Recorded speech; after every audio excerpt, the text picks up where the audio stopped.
Welcome to Gaming on a Budget.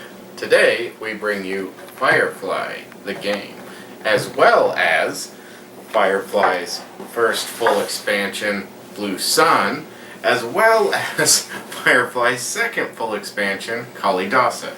Now, we decided to do this all at once for several reasons, which I'll get into more in the summary, but suffice it to say there's going to be a whole lot of stuff going on. Oh yes, we also have pirates and bounty hunters that you can see there, and the special game mat that puts all the pieces together and makes it much nicer and easier to play on there. So, it's kind of a Firefly super special extra feature, yeah, something like that.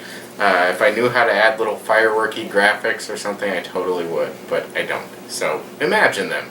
You know, imagination. It's a Firefly extravaganza. Yes, something like that. Anyway, so, in Firefly, we are going to be playing our leaders of our little ships here, this being me and this being Camera Wife, and we will be attempting to complete an overall mission. In this case, it's make lots of money and make it first. But there's a wide variety of missions that come with the game, so you can have all kinds of crazy objectives, including a scavenger hunt, which I recommend only for close friends, as it results in quite a few arguments for what qualifies as what. But yeah, so we will be doing that by taking 2 actions on our turn. You cannot take the same action twice. The actions are fly, which will be movement equal to your drive core speed. You can buy if you are at a location with a store. For example, I am at Osiris, which has the Osiris Shipworks. And at Persephone. Indeed. You can deal if you are at a location with a job person, such as Badger here, where Camera Wife is located. And you can work, which will be taking steps to advance the progress of your various jobs that you can pick up from the job people. And they will be your primary source of money throughout the game, as well as, giving you most of your objectives and the like, short of the overall objective. Most of the mechanics to this are going to make a lot more sense seeing them in action, so I'm not going to get too crazy with the rules. But suffice it to say, I'm going to grab your shipboard because it's got less stuff sitting on it. You have, on your ship here, you have your active jobs, which are jobs you have started working on, not the jobs in your hand, but the ones you're actively working on. And you've got a limit for that. You've also got a hand limit for the ones you're holding, which is 3. You'll have your main drive, which will be a little card that will indicate your speed and any other special attributes to it. You will have slots for ship upgrades, unless you're, well, even the Interceptor has the slots, he just doesn't necessarily want them.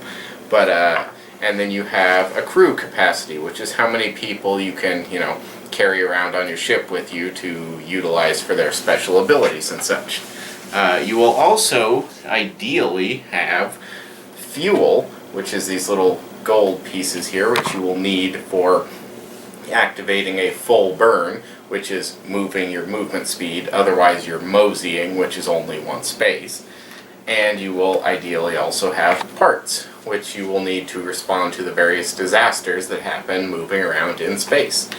And speaking of moving around in space, you'll notice that there are colored borders to the various areas of the map here, which will determine what kind of card you will reveal and follow for each space that you move. So for example, when I move from here to here, I will flip over one of these blue cards and resolve it. So, oh yes, I guess I should also mention the NPC ships. Well, not really neutral guys, but the guys that are not player controlled. We've got the Alliance Cruiser here, which is always on the hunt for outlaws and criminals, and you'll resolve his happy little card if you run into him. And then you've got everyone's favorite Reavers. These are those mean face-eating guys in the show and the movie and such that, you generally don't want to run into because they're kind of dicks. Yeah. like so. Pretty much. He lost his flight capacity. Fun note about the Alliance cruiser: it also is a job source. Well, yeah, it's for picking up and turning in Harkins jobs. Yep. They can't really label the ship, but yes, so it's kind of a moving job site of sorts. And then finally, because we have Kalidasa, there's also the Operatives Corvette. For those of you that have seen Serenity the movie, this is that guy that has the sword and is chasing them around through the whole movie, trying to stab them in the face and such. He's kind of similar to the Alliance cruiser in a lot of ways. He hates outlaws with a fiery passion. Wait, where did he start? Cortex Relay 2. Cortex Relay 2, okay. And will generally do terrible things to you if you have wanted people on your ship.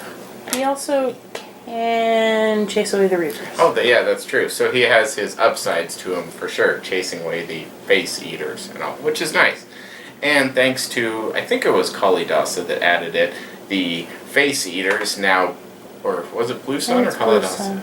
Okay, the face eaters now poop tokens as they move around, and if you cross a space with their tokens in it, you have to roll to see if you summon them, which is bad. You don't want that to happen.